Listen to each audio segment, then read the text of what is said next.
The boardroom fell silent as David slid the documents across the polished table, his smile growing wider with each passing second. I picked up the papers, already knowing what I'd find. "Take your time reading them, Alex," he said, leaning back in his chair. "I want you to fully appreciate just how thoroughly I've beaten you."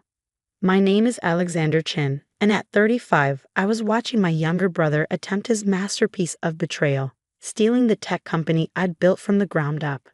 I scanned the documents, keeping my expression neutral. Transfer of ownership forms, board resolutions, shareholder agreements, all meticulously crafted to transfer control of Chen Tech Solutions to David Chen. 2 years, he said, practically bouncing with excitement. It took me 2 years to put all the pieces in place. All those late nights you thought I was working to help the company, I was actually working to take it. I set the papers down and looked at my brother. At 32, he still had the same smugness he'd shown as a kid when he thought he'd outsmarted everyone. Some things never change. "Well?" he prompted when I didn't immediately respond. "Nothing to say." I straightened my tie. "Just one question. Have you checked the patents?" His smile faltered slightly. "What about them?" "They're company property, which means they're mine now." I allowed myself a small smile. "Are you sure about that?" The seed of doubt I just planted was visible in his eyes, but he covered it quickly with a laugh. "Nice try, Alex, but I've thought of everything. Every asset, every contract, every piece of intellectual property. It's all mine now." The other board members, all people David had carefully selected and positioned over the past 2 years, shifted uncomfortably in their seats. They knew they were witnessing something ugly, but their loyalty had been bought and paid for. "You know, David," I said, standing up slowly, "I always wondered if you'd try something like this. Ever since we were kids, you couldn't stand that I built something successful without you." He snorted. "Built something? Please, you got lucky with one good idea in college. I'm the one who turned it into a real company." "Is that what you tell yourself?" Chen Tech Solutions had started in my dorm room 12 years ago. One algorithm, one idea that I knew could change the way companies handled data security. I brought David in 3 years later, after our parents insisted I give my struggling younger brother a chance. "I deserve this company more than you do," he said, his voice taking on that whining tone I remembered from childhood. "I'm better at business, better with people. You're just a programmer who got lucky." I picked up my briefcase, feeling the weight of the real documents inside, the ones David didn't know about. "We'll see about that." Meeting adjourned.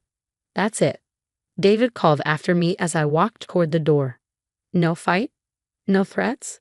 Just walking away from everything you built?" I paused at the doorway. Sometimes, little brother, walking away is just the first step of a longer journey. The next morning, I drove to my lawyer's office instead of Chentech's gleaming headquarters.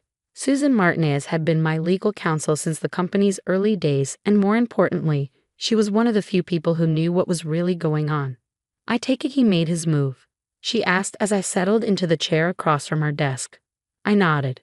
"Just like we predicted, right down to the dramatic boardroom reveal."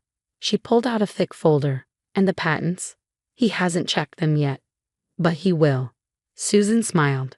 "When he does, he's in for quite a surprise." 2 years ago, when I first noticed David's unusual interest in our shareholder structure, I'd started preparing. Small changes, careful movements, all designed to appear as normal business operations. While David had been orchestrating his takeover, I'd been orchestrating something else entirely. "The new company is ready," Susan said, pushing a set of documents toward me. "Quantum Core Technologies is officially incorporated, with all the key patents already transferred and registered." I picked up the papers, remembering the night I first suspected David's betrayal. It had been during a family dinner, of all places. Flashback, 2 years ago. "You're working too hard, Alex," our mother said, passing the dumplings across the table. "You should let David handle more of the business side." I watched my brother's expression carefully. There was something in his eyes, a gleam I recognized from our childhood when he was plotting something. "Actually," David said, helping himself to the dumplings, "I've been thinking about taking on more responsibility. You know, lightening the load for my overworked big brother." Our father beamed. "That's the spirit. You two working together, building the family legacy." But I knew better. David had never been interested in building anything together. He'd always wanted to be the star, the leader, the success story. Later that night, I made 2 calls. The first was to Susan, asking her to quietly begin the process of securing our most valuable patents under my personal ownership rather than the company's. The second was to Dr. Patel, my old professor and mentor. I need your help, I told him. And I need absolute discretion. Over the next 6 months, while David thought I was focusing on our current projects, I was actually developing something new, something revolutionary. The quantum encryption algorithm that would make our existing technology look obsolete. I worked nights, weekends, anytime I could steal away without raising suspicion. Dr. Patel provided the quantum computing expertise while I handled the encryption architecture. Meanwhile, David grew bolder. He started having private meetings with board members, making subtle changes to reporting structures, shifting key personnel into positions that would support his takeover. I let him think I didn't notice. Every time he made a move, I made a counter move so subtle he never saw it coming.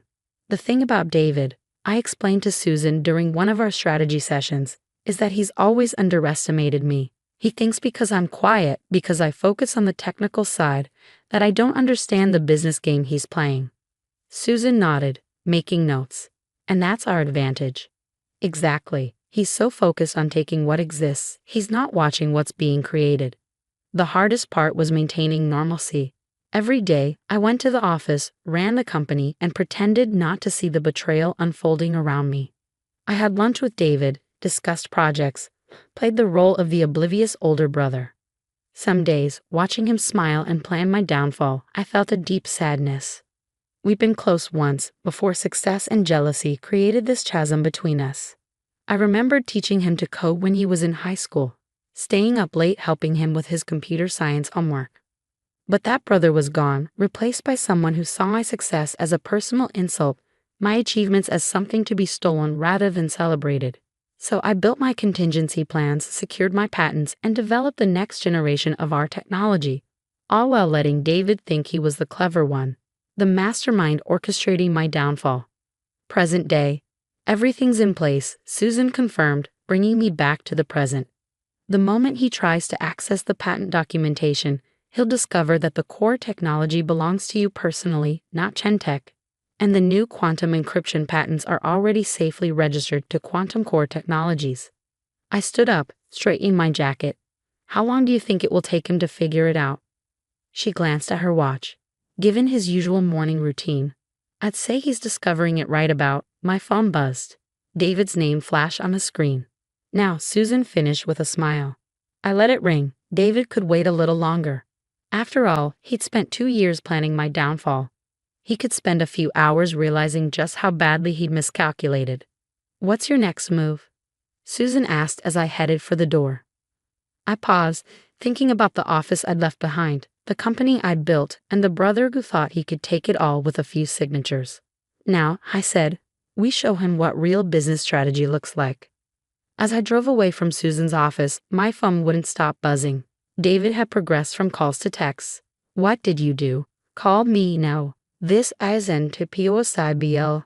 How did you hide this? I smiled, pulling into the parking lot of a small cafe. The same one where I'd written the first lines of code for Chentech 12 years ago. It seemed fitting to be here now. Finally, I answered his call. What the hell is going on? David's voice was shrill with panic. The patents. They're not. How did you? Take a breath, little brother, I said calmly. Use complete sentences. The core security algorithms, the encryption protocols, they're all registered under your name personally, not the company's. This isn't legal. Actually, it's perfectly legal. Check the licensing agreements. Chentech has been paying me licensing fees for years. It's all there in the financial records you apparently didn't review carefully enough.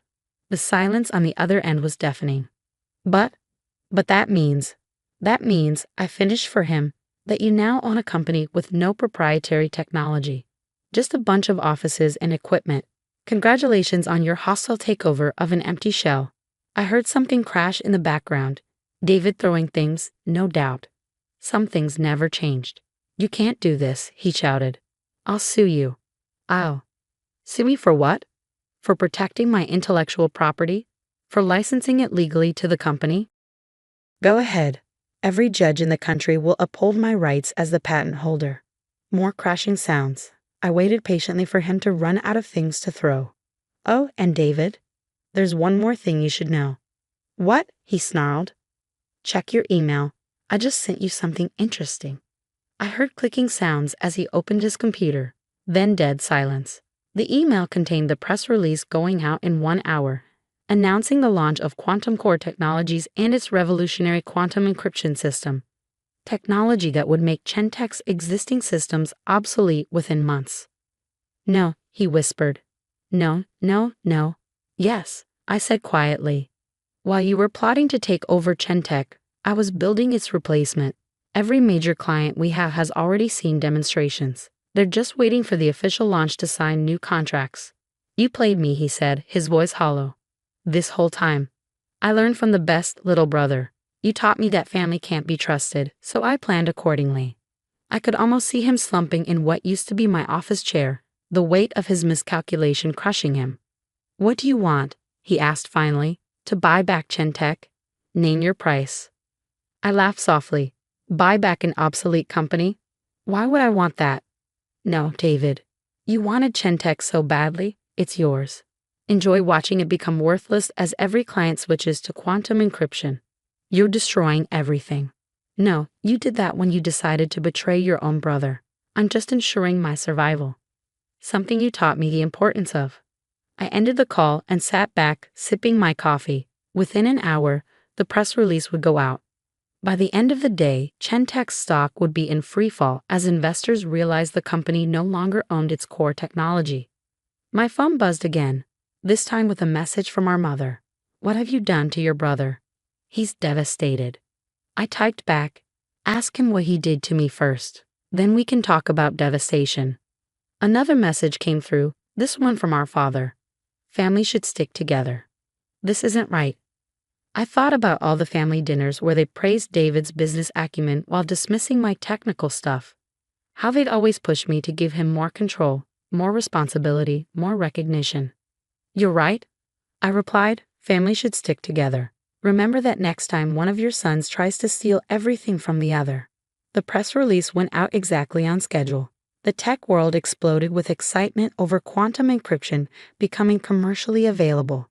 Our biggest clients started calling, eager to sign contracts with Quantum Core. And Chentech?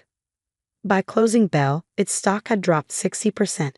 David's carefully orchestrated takeover had become a Pyrrhic victory. Late that evening, as I sat in my new office overlooking the city, I received one final text from David. I'm sorry. I didn't think you had it in you. I stared at those words for a long time before responding. That was always your problem, David. You never really knew me at all. I put my phone away and turned to the stack of contracts on my desk. Agreements from former Chentech clients ready to switch to Quantum Core. The quantum encryption patents would make me wealthier than Chentech ever had. But more importantly, I'd learned something valuable. Sometimes the best defense isn't fighting back. It's letting your opponent think they've won while you build something better.